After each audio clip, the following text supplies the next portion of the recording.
Baik, bertemu lagi bersama kami kelompok 9 yang akan menyelesaikan tugas struktur organisasi komputer. Kali ini saya bersama rekan saya Muhammad Zulkarnain dan Firman Hidayat. Saya akan menjelaskan tentang materi team planning. Pendahuluannya, pengertian team planning. Team planning yang sering disebut sebagai team planning adalah suatu pendekatan dalam komputasi dan proses data di mana tugas atau operasi dibagi menjadi serangkaian langkah atau tahap saling bergantung, dan setiap tahap ini dapat dieksekusi secara bersama atau berurutan. Team planning digunakan dalam berbagai konteks, termasuk proses komputer, pemrosesan sinyal, dan banyak lagi.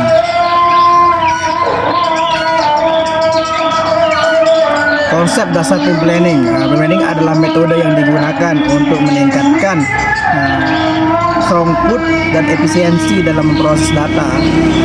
Ide dasarnya adalah memecah tugas menjadi langkah-langkah yang berurutan.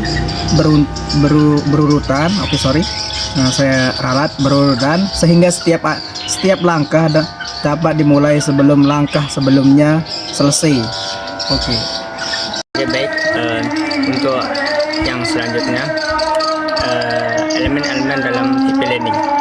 Baik, team planning biasanya terdiri dari beberapa elemen dasar, termasuk batch atau mengambil instruksi atau data dari memori atau sumber eksternal. Kemudian dekode, yang dimana menerjemahkan instruksi menjadi operasi yang akan dieksekusi. Yang ketiga, execute. Execute ini melakukan operasi yang sesuai berdasarkan instruksi.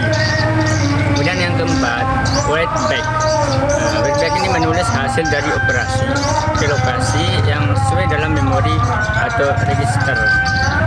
Oke, selanjutnya itu team planning dalam pemrosesan instruksi CPU. Salah satu contoh yang paling terkenal dari team planning adalah dalam unit pemrosesan instruksi atau CPU. CPU modern sering menggunakan team planning untuk menjalankan instruksi-instruksi dalam serangkaian tahap yang disebut pipeline instruksi. Ini termasuk tahap-tahap seperti batch, decode, execute, dan write back. Kemudian masalah yang dihadapi dalam team planning. Meskipun team planning dapat meningkatkan kinerja, ada beberapa masalah yang mungkin terjadi, seperti konflik data atau data hazard, konflik kontrol atau control hazard, dan penundaan atau planning stall. Untuk mengatasi masalah ini, teknik seperti forwarding dan prediksi cabang digunakan.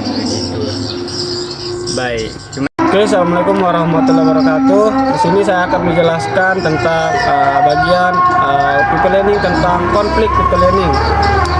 Data hazard terjadi ketika ada instruksi yang membutuhkan data yang belum tersedia di pipeline. Forwarding penyaluran digunakan untuk menangani masalah ini. Control hazard terjadi ketika pipeline harus menunggu keputusan cabang brand decision untuk mengetahui jalur instruksi mana yang akan diambil. Prediksi cabang digunakan untuk mengurangi penundaan ini.